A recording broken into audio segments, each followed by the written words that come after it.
Vamos a comenzar con la presentación del profesor José Francisco Fernández. Para la presentación yo quería contar una pequeña anécdota que parece medio rara, pero bueno, creo que es graciosa como para ver cómo nos conocimos. Mis suegros viven en Málaga y un día recibo un mail de un profesor de la Universidad de Almería que había traducido Mercier y Camier. Y yo justo me iba al otro día de ese mail. Entonces quedamos en contacto. Y esto hace 5 años más o menos. Y desde entonces, justamente por tener mis suegros en Málaga, nos encontramos todos los años en España y hacemos encuentros beckettianos. Nos encontramos, hablamos, nos pasamos material que hayamos producido en ese tiempo. Y bueno, fue una alegría enorme, y es una alegría enorme hoy también presentarte en este momento. José es, mejor dicho, es director de la revista Estudios Irlandeses de la Universidad de Almería. Dentro de esa universidad ha coordinado el máster de estudios ingleses y tiene una vasta producción en traducción de la obra de Samuel Beckett. Mercier y Camier, que decíamos recién, Dream of Earth to Middle Women, también lo ha traducido en la editorial Tusquets. Primer Amor, una edición que salió el año pasado. Y también el relato Asunción, del cual hablamos el primer día de estas conferencias. El trabajo de José Francisco se titula José Emilio Pacheco, traductor de Samuel Beckett, el caso de Cómo es, 1966. Muchas gracias. Muchas gracias, Lucas. ¿Se oye bien? ¿Tengo que darle a algún sitio? ¿Así mejor?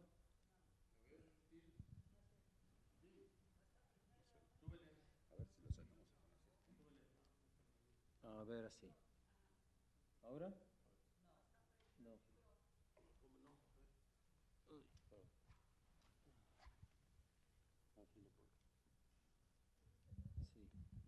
¿Ahora sí? ¿Mejor?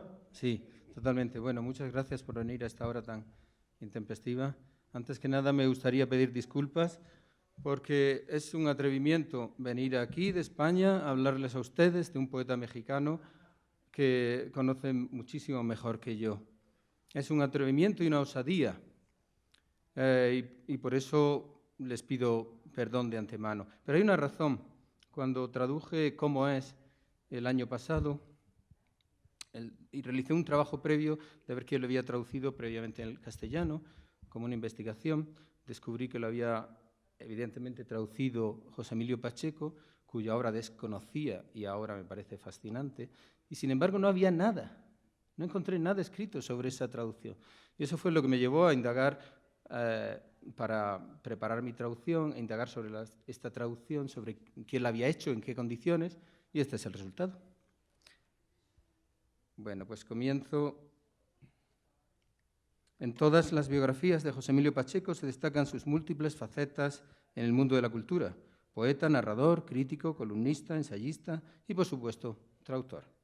Sus trabajos en este último terreno son muy destacados y en las semblanzas biográficas que acompañan a sus libros puede leerse que ha traducido, entre otros, a T.S. Eliot, a Samuel Beckett, Tennessee Williams, a Walter Benjamin, Harold Pinter, Victor Hugo, William Faulkner. Todos esos autores traducidos por Pacheco dan una muestra de la vasta cultura del poeta mexicano y de su infinita curiosidad como hombre de letras. Sin embargo, su actividad como traductor se nombra con frecuencia de pasada, como un mérito más en su currículum, sin que exista un análisis detallado de este tipo de trabajos. Mi intención con esta investigación es la de detenerme en una de estas traducciones, concretamente la versión que hizo Pacheco para la editorial Joaquín Ortiz en 1966, de una novela de Samuel Beckett, Cómo es, con el objeto de indagar en el origen de este trabajo, situarlo en su contexto y a la vez ofrecer una valoración crítica del texto traducido.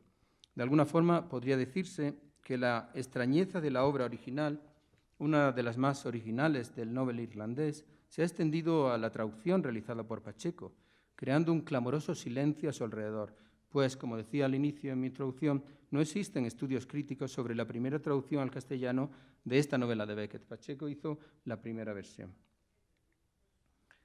Hablemos del contexto histórico. Desde finales de los años 50 del pasado siglo, Samuel Beckett se consolida como autor de referencia en el panorama internacional. Pasado el impacto de Esperando a Godot, la continua producción literaria del autor irlandés, la frecuencia de las representaciones de sus piezas teatrales por todo el mundo, la profundidad y variedad de los temas que tratan y las innovaciones formales que aportan a los distintos géneros literarios hace que se superen estereotipos que inicialmente se habían asignado a su escritura y que su nombre se asocie al tipo de literatura más experimental y arriesgada que se produce en la segunda mitad del siglo XX. En el mundo hispano, al principio de forma tímida, se empieza a reaccionar ante el desafío intelectual de los libros de Samuel Beckett.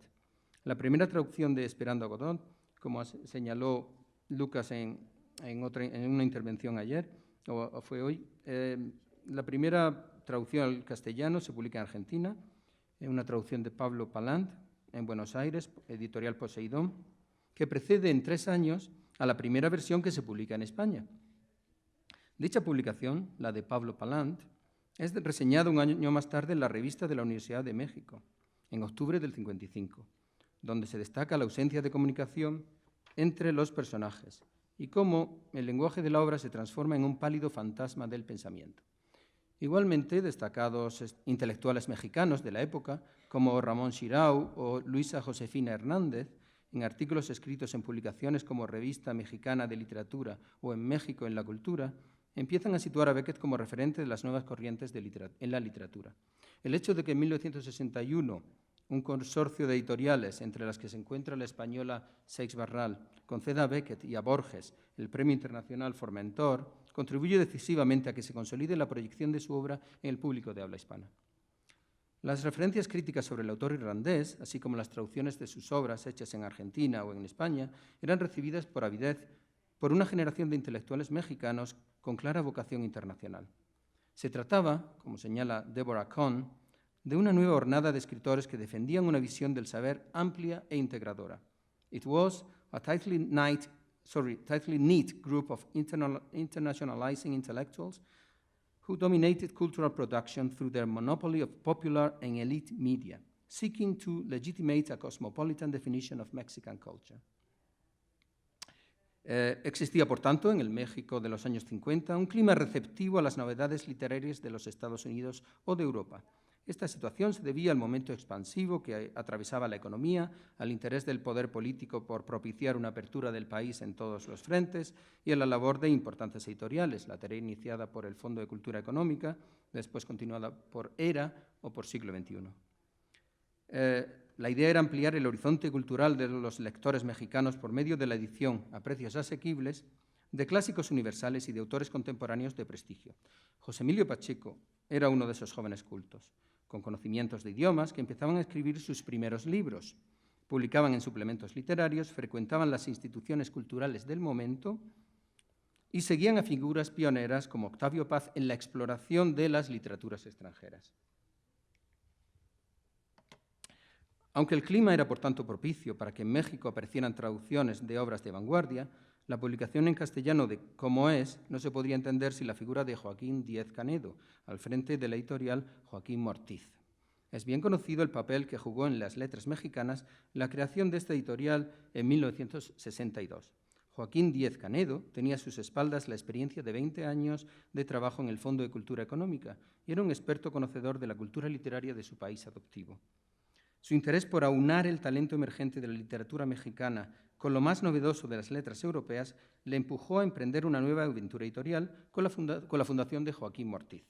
Su talento como editor, sus amplios contactos y su personalidad extrovertida hicieron mucho para que la compañía prosperara y se convirtiera en la editorial literaria por excelencia de México durante los años 60 y 70.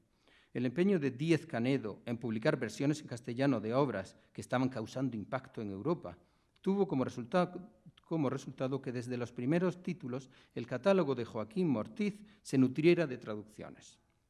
Los libros que la nueva editorial sacaba al mercado, como dice un crítico, significaron la renovación de la sensibilidad de una época, el descubrimiento de la palabra de los jóvenes, la innovación del imaginario de los lectores, la noticia de la novísima literatura universal. Entre los primeros títulos, por ejemplo, como recuerda Danny J. Anderson, se incluyó la traducción de La Pitié de Dieu de Jean Cau en septiembre del 62, siendo una obra que acababa de ganar el premio Goncourt un año antes.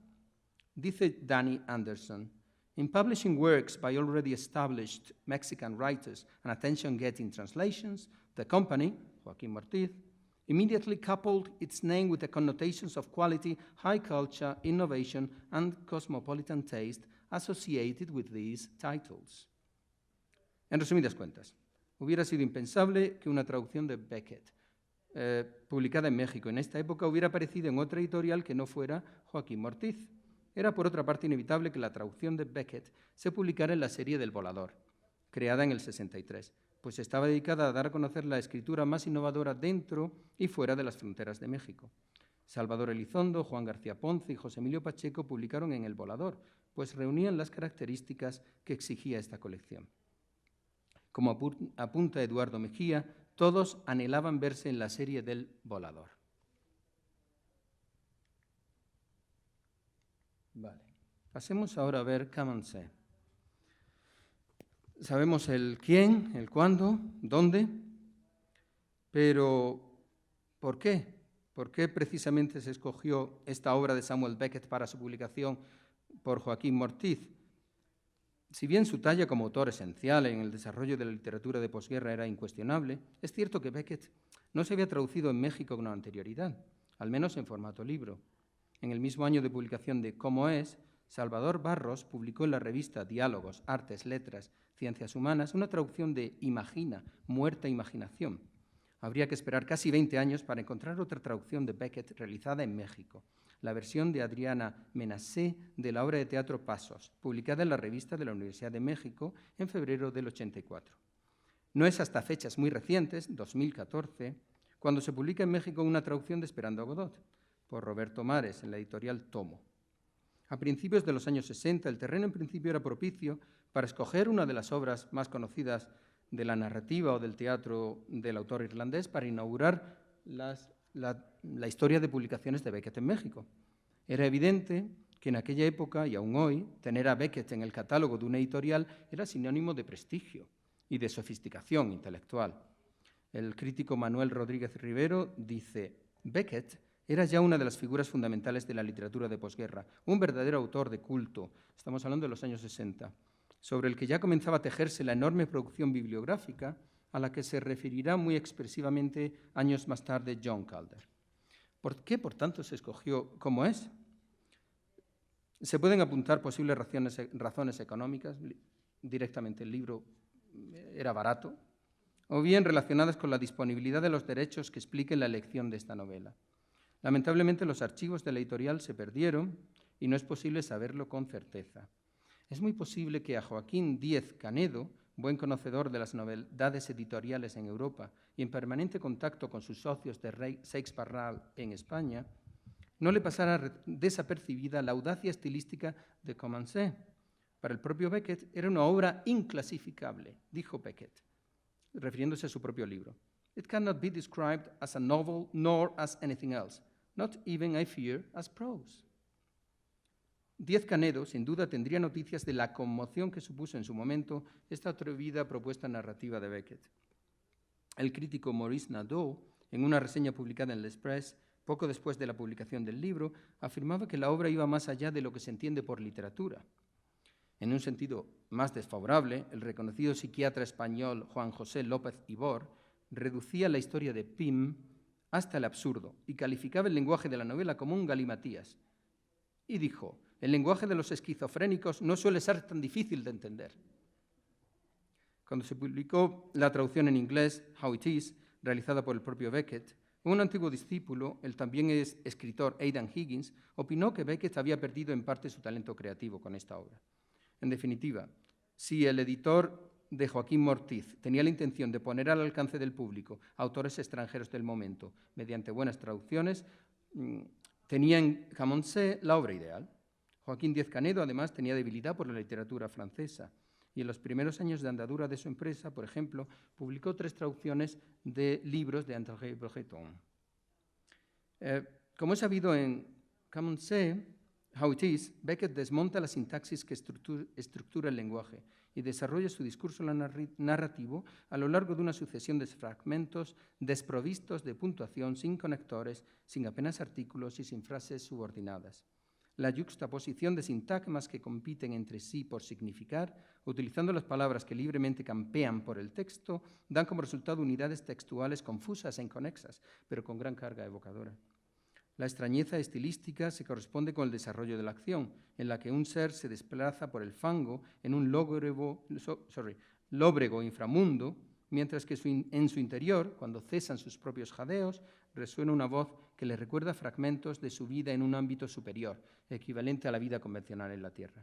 Se trata de una distopía envuelta en una oscuridad deslumbrante, con ecos de la Divina Comedia de Dante. La elección de José Emilio Pacheco como traductor de Come on Say tuvo que ser forzosamente tomada por Joaquín Díaz Canedo. Está documentada su dedicación, la de Joaquín Díaz Canedo, su dedicación personal a cada uno de los libros de la editorial, empezando por la gestión de los derechos y terminando con el diseño de las páginas e incluso la elección del papel. Con la perspectiva que proporciona el tiempo transcurrido desde entonces, también parece algo natural que fuera José Emilio Pacheco quien se encargara de la traducción de este libro. Era habitual que jóvenes escritores fueran los encargados de hacer las traducciones literarias de especial interés para los editores. Así fue sin duda en el caso de las primeras traducciones de Samuel Beckett en España, realizadas en la mayoría de los casos por jóvenes poetas o narradores, quizá con 1 o 2 libros en su haber, al ser estos los que sabían idiomas y tenían la necesaria preparación intelectual en dicha tarea, como Pere Gimferrer, Gabriel Ferrater, Félix de Azúa y Ana María Moix, entre otros. Ellos se encargaron en España de traducir a Beckett en ediciones que aún hoy se consideran obras de referencia. José Emilio Pacheco, por tanto, era un caso similar en México, un intelectual al inicio de su carrera en el que un editor podía confiar para realizar encargos literarios de gran especialización. Tras abandonar la carrera de Derecho para dedicarse a la escritura, Pacheco no había hecho otra cosa sino colaborar en las revistas literarias en suplementos culturales del momento. Fue una dicha ser joven en los 60, dijo Pacheco. Editoriales, libros, autores, librerías, revistas, público, todo se conjuntó para hacer de aquellos breves años, 1962-68, lo que hoy vemos como una pequeña edad de oro mexicana. Son palabras de Pacheco. Además de iniciar una prometedora carrera como poeta, Pacheco se entrega plenamente al periodismo cultural, escribiendo críticas y reseñas de libros. Jaime García Terrés, gran gestor cultural de su época, le encarga traducciones para la revista de la universidad. Será en la última página de esta publicación, como todos ustedes saben, donde tendrá lugar el origen de columnas que publicará durante toda su vida en distintos medios y que se conocerán como Inventario. En 1966, además, edita la antología Poesía en Movimiento, junto con Octavio Paz y otros. De alguna forma, por tanto, era inevitable que José Emilio Pacheco entrara en la órbita de la editorial Joaquín Mortiz. Al principio se encargó de trabajos menores, como la redacción de las solapas de los libros. Pacheco calculaba que aproximadamente había escrito 200 solapas. Después tradujo y publicó sus propias obras en la editorial. Morirás lejos, en el 67, y El principio del placer, en el 72, ambos en la serie del Volador.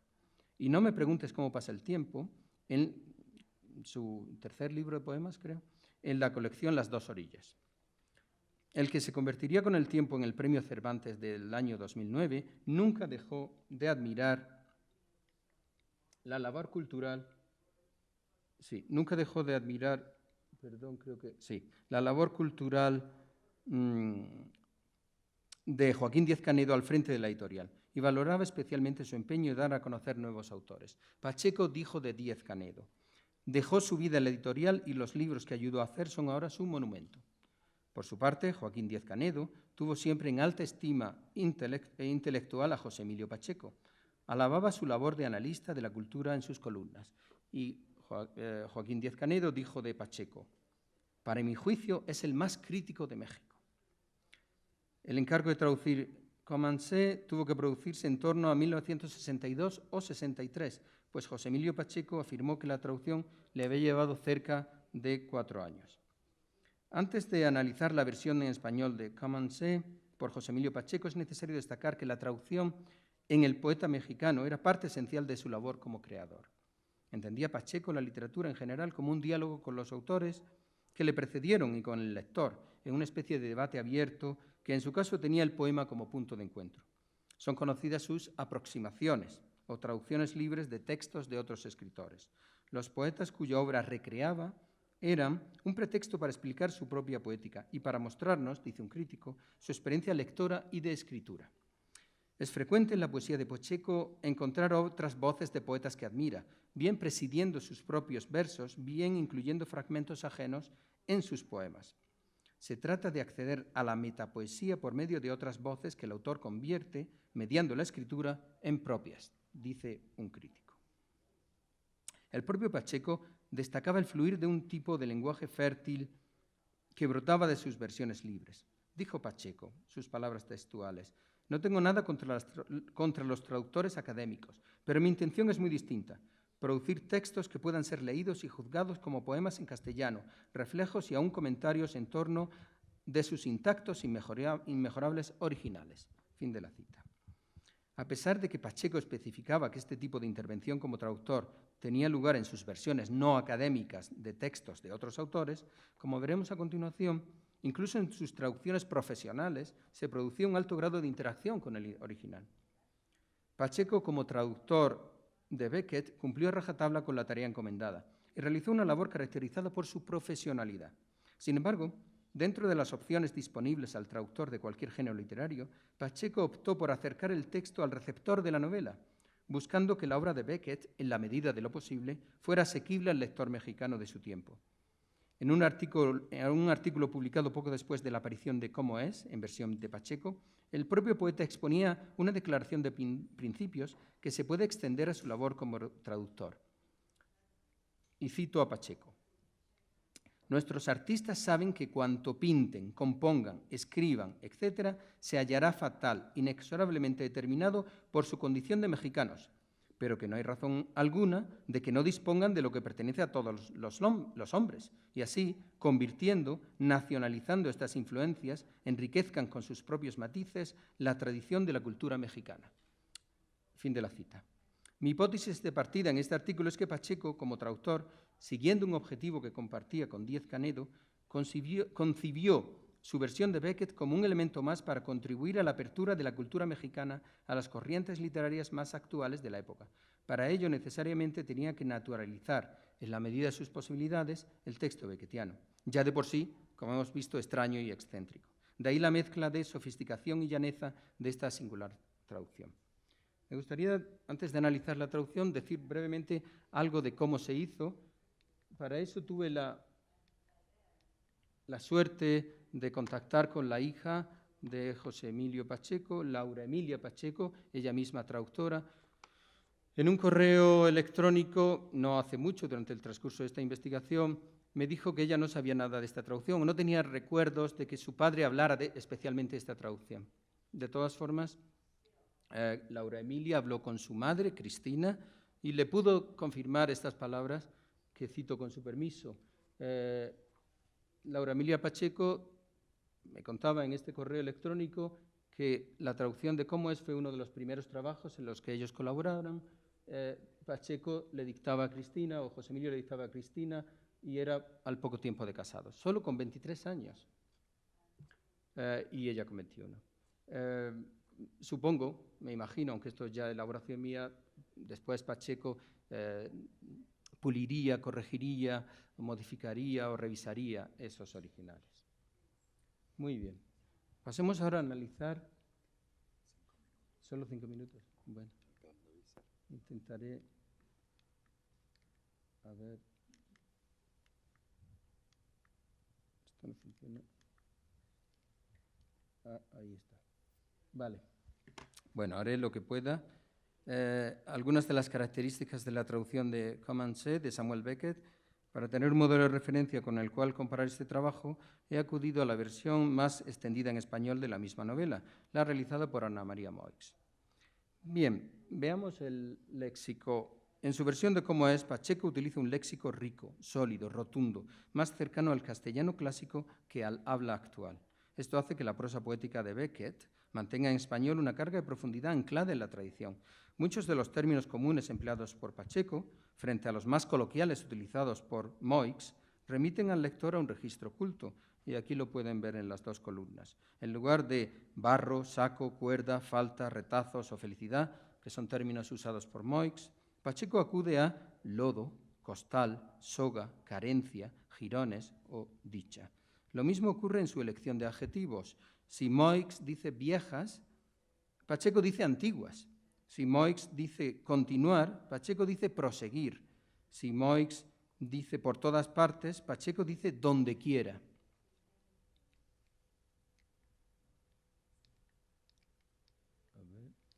Eso es. Bien, hay en Pacheco también un cierto vuelo lírico, probablemente debido a su trayectoria como poeta, que no se encuentra en la traducción de Ana María Moix. Determinadas elecciones en la ordenación sintáctica muestran que Pacheco procura mantener la musicalidad de la frase. La atención al sonido y a la cadencia del texto hacen que la versión de Pacheco tenga como resultado una cuidada recreación poética. Una de las frases, por ejemplo, que más se repite en el texto, quelque chose là qui ne va pas, Pacheco la vierte al español con un ritmo expresivo. Algo hay que falla ahí. Mientras que en Moix se lee de una forma plana y neutra. Algo ahí no marcha. A veces una simple inversión en el orden de las palabras dota al texto traducido de una mayor sonoridad, como este ejemplo que tienen, ¿no? Les yeux brûlés d'amour sévère. Pacheco lo traduce como arden los ojos de severo amor. Mientras que Ana María Moix lo traduce de nuevo de una forma correcta, pero yo diría sin gracia. Los ojos arden de amor severo, una frase neutra, plana, sin ningún tipo de color poético, por decirlo así. Y simplemente le ha dado la vuelta a la frase, ha cambiado el orden, no ha hecho tampoco gran cosa. Bueno, no me queda tiempo, al menos algunos ejemplos más me gustaría ver. Sí, esto es importante, al menos sí me gustaría decir esto. Y es que la traducción de Pacheco utiliza en determinados casos el español hablado en México. Se aprecia aquí la intención de procurar, como dije al inicio, que el texto original, al cambiar de lengua, no sea ajeno al registro idiomático del público lector de su país, como se puede comprobar con los siguientes ejemplos. Empuja o jala, mientras que Moix dice empuja, tira. Apenas podía jalarlo, dice Pacheco, frente a apenas podía arrastrarlo. Pujo la boca abierta, dice Pacheco, empujo la boca abierta. Bueno, etcétera. Tampoco lo pueden ver ahí, cómo utiliza mexicanismos. Y el último aspecto que voy a destacar es la adaptación cultural. Pacheco busca adaptar, en su traducción de Commencé, Pacheco realiza operaciones lingüísticas relacionadas con la equivalencia dinámica entre los dos idiomas, francés y español, buscando, más que la precisión léxica, la consecución del mismo efecto en el lector mexicano. Y en ese sentido, el principal recurso que utiliza es el de la adaptación cultural, de forma que determinadas expresiones encajen en el ámbito experiencial de la audiencia a la que va dirigida la traducción. Si en el texto original se puede leer, por ejemplo, moi, belles cheveux en brosse, Pacheco lo traduce como yo, pálidos cabellos, en corte alemán. Mientras que para Moix la frase resultante sería más bien yo, pálidos cabellos al cepillo. Bueno, podría poner más ejemplos, pero creo que estamos como mal de tiempo, ¿verdad?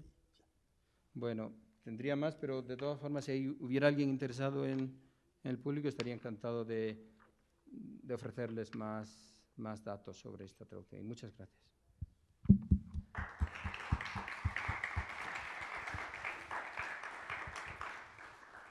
Muchas gracias, José Francisco. Tenemos un par de minutitos para alguna pregunta. Sí. Más que pregunta es un comentario con respecto, en primer lugar, agradecerte esta charla tan interesante Yo conocí además a Salvador Barros por pura casualidad, pero bueno, esa es aparte. Hay una cuestión que quisiera señalar. Estos arcaísmos que mencionas en realidad también son mexicanismos. No es realmente, por lo menos los que tú mencionaste, Sí. son mexicanismos más que arcaísmos. Ah, muy bien. Vale, eso me interesa. Y lo del corte alemán, en la actualidad ya no se entendería, No. ya perdió vigencia. Claro, esta traducción es del 66, aunque él empezó en el 62, Sí. 63 a hacerla. No, lo que digo es que efectivamente es un mexicanismo, pero que ya perdió vigencia, por lo menos en mi opinión del conocimiento Bien. del Es español algo que, por ejemplo, en mexicano. España no diríamos. Se cortó el pelo al cepillo, es como se dice, no de corte alemán. No, nosotros ahora ya no, pero sí se decía así, Bien. ciertamente. Pero Muchas ya perdió gracias. vigencia. Gracias No, por su al comentario. contrario.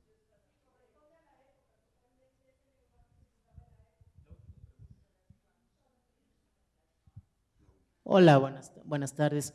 Muchas gracias por No, esta plática. encantado. Es muy luminoso. Ojalá que muchos investigadores mexicanos quisieran hacer lo que tú haces con esto. Cómo es en la traducción de Pacheco es inencontrable. Tuve la fortuna de encontrarlo hace un par de años en un puesto de segunda mano, Sí, de viejo, aquí le decimos. igual que mi caso. Y es un tesoro. Pero bueno, tú hiciste una traducción Sí. reciente. Sí. ¿Qué elementos retomas de Pacheco con traducción pues a la mexicana o a la latinoamericana? ¿Qué elementos te llevas? Tú estarías más cercano a la traducción de Ana María Moix, ¿cierto? ¿Qué tanto retomas de Pacheco? ¿Qué tanto eliminas? Esa pregunta es muy interesante y no es un tópico. Pero hay un elemento que a lo mejor desconoces y que da la clave en todo esto. Primero, de las 4 traducciones, honestamente considero que la de Pacheco es la mejor por todas estas cosas que he dicho, con diferencia, con una gran diferencia. Sin embargo, respondiendo a tu pregunta de la de Pacheco, de la de Moix y la de Pérez Navarro, no he tomado absolutamente nada por una razón muy sencilla. Los 3 tradujeron del francés. Y mi traducción yo traduzco siempre del inglés. Entonces no me servía, trabajé las 3 en el sentido de informarme, aprender, pero no me servía en nada, porque el texto, cuando Beckett traducía del francés al inglés, como ocurrió en este caso, publicó Comanche, después tradujo su propio How It Is al inglés, cambiaba el texto. Utilizaba su lengua materna y tenía una libertad que no tenía en francés. Y por lo tanto hay cosas que yo, teniendo el francés delante y todas las traducciones, no me servían. Solo podía inspirarme o admirar la traducción de Pacheco, pero yo curiosamente estaba traduciendo un texto distinto. Es el mismo libro y no es el mismo libro. Esa es una de las grandes contradicciones de la obra bilingüe de Samuel Beckett, que tiene 2 originales en casi todas sus obras, el francés y el inglés. Por tanto, la obra de Pacheco la admiro, pero no me sirvió, porque yo estaba traduciendo un libro distinto. Que es la versión inglesa, escrita en inglés con modificaciones. Yo a veces tenía el francés y el inglés delante, y ha cambiado el autor párrafos enteros, incluso los suprime. Entonces no podía fiarme. A eso sí, insisto en sencillamente admirarla. Evidentemente yo no soy poeta, y aunque intento seguir el ritmo, el fluir del lenguaje, no puedo pues aspirar a hacer la gran obra que hizo Pacheco. Muchísimas gracias, José Francisco. Un placer. Muchísimas gracias a todos. Y les comunicamos que próximamente aquí va a estar Mónica Raya con su diálogo Beckett Distant Beckett. Los esperamos. Gracias.